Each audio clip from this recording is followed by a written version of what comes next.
Lesson 18 is talking about overcoming another obstacle in factoring, which is what if there's a remainder. The last obstacle we discussed was what if it's not factorable? How do you put it into factored form if it's not factorable? So that was our first obstacle, and now we're going to deal with what happens if there is a remainder. All right, so we're going to start with an example, and we'll start with the first one by factoring. It asks us to find the quotient, and the quotient, of course, is the answer of a division problem.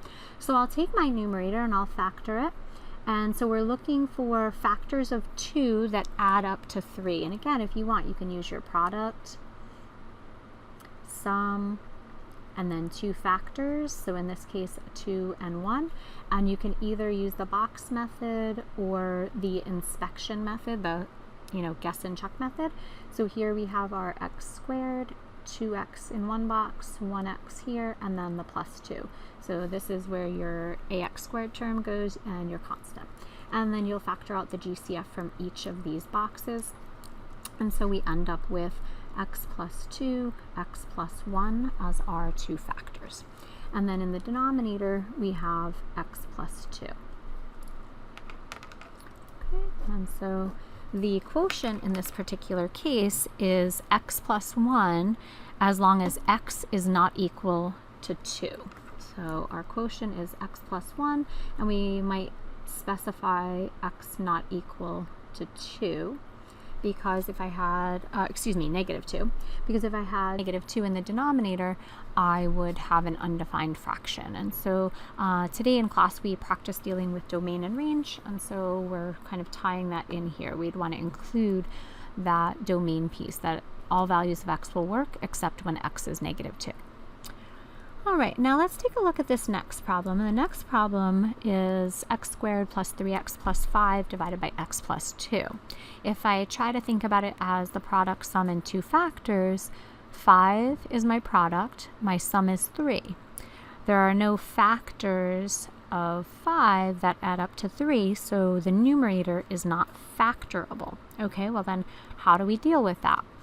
Well, one way is what they call the inspection method, where you could kind of use what you know from the first part of example 1a and use that to help you rewrite the problem in a more convenient way. So I could take x squared plus 3x plus 5 over x plus 2 and rewrite it given some of the information I know from part A. So I know that this numerator is the same as x squared plus 3x plus 2 plus 3, and that would give me the plus 5 all over x plus 2. And then using what I know about fractions, I could break this apart and rewrite it. I could write this as x squared plus 3x plus 2 over x plus 2 plus 3 over x plus 2. And from that, I can find the answer, which would be answer from the previous plus this remainder. So my quotient in this particular case is x plus 1 plus 3 over x plus 3. So I have quotient plus a remainder of 3. So that's one option, and a lot of times inspection is not always the easiest option, but for some of the problems that are maybe a quadratic numerator, a quadratic dividend, it might be a little bit easier to use inspection. If it's not one that's relatively apparent that the answer is, something like this one, x plus 1 plus a remainder, then you could use any of the 3 other methods we've talked about. So let's go ahead and review them. Reverse tabular method.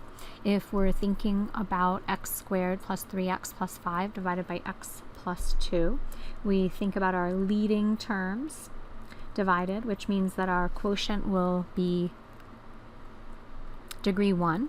So when we make our boxes, we have 2 boxes for the divisor, and then we have 2 for our quotient. Our quotient will go in there.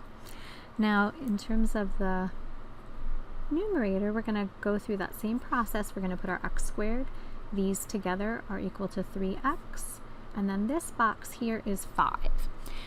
Now, after today, we won't be able to just write the 5 in here because, you know, what are we going to, 2 times what gives us 5? Nothing. It doesn't work. So we're going to have to work from this box and move our way around, okay? So we'll put in our x squared here, and then we'll begin the process of division. So x times x gives me x squared. Okay, then I have x times 2, which is going to go here. And so then I need to find something to go into this box. So 2x plus what gives me 3x? That would be a 1x. Okay, and then complete the division. So x goes into x one time. I have 1 times 2. So now this 5 is equal to 2 plus a remainder. And then we would just go ahead and solve this expression here for r, and we can find our remainder. So I subtract 2 from each side, and I get that r equals 3. So my answer, doing it by the reverse tabular method, my quotient is x plus 1 plus my remainder over my divisor. Okay, so that's reverse tabular method. Then we'll go ahead and review long division. So we'll set it up with our x plus 2 divisor, dividend x squared plus 3x plus 5, and then we'll go through and begin the process. Okay, so x goes into x squared, x times, multiply,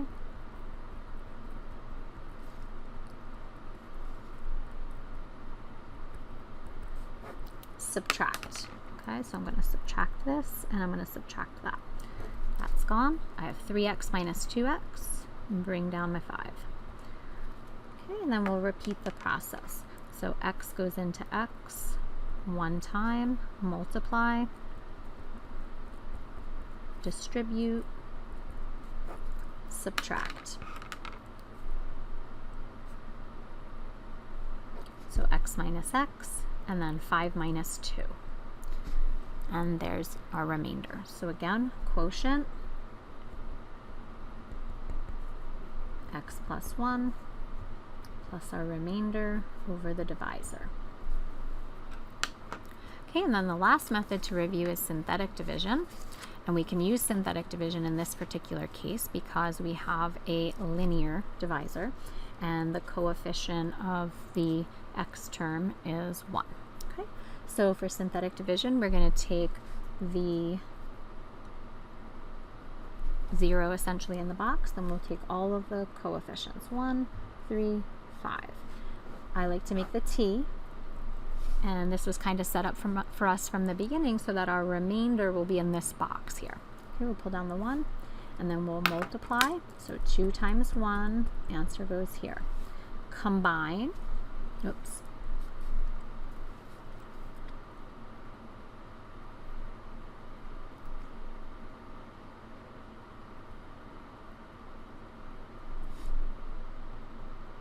Wait a minute, what did I do?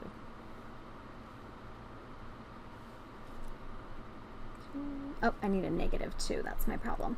Okay, so notice how I said, oh, wait a minute, I did something wrong because I realized that I wasn't getting the same answer from the previous, and I should. So I have my 2 times that -2. That means I get a 1 here, okay? And then I'm going to go through that process and complete. Okay, and then now I have 3. So sometimes we might make mistakes, but then we say, wait a minute, what did I do wrong? And then I have to go back and fix. So we want to always take the opposite of the constant of the divisor, or what the 0 would be. So if it's x plus 2, then we want to use x equals -2. Okay, and so then we'll rewrite our quotient, x plus 1, remainder 3. Okay, so now if I look at all of my quotients, they should all be the same, which is how I was like, oops, I made a mistake, right?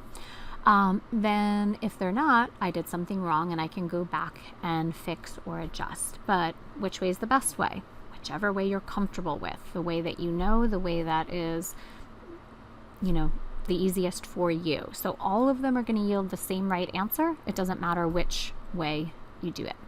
All right, I'd like you to complete example 2 on the back for tomorrow, and I'll see y'all in class.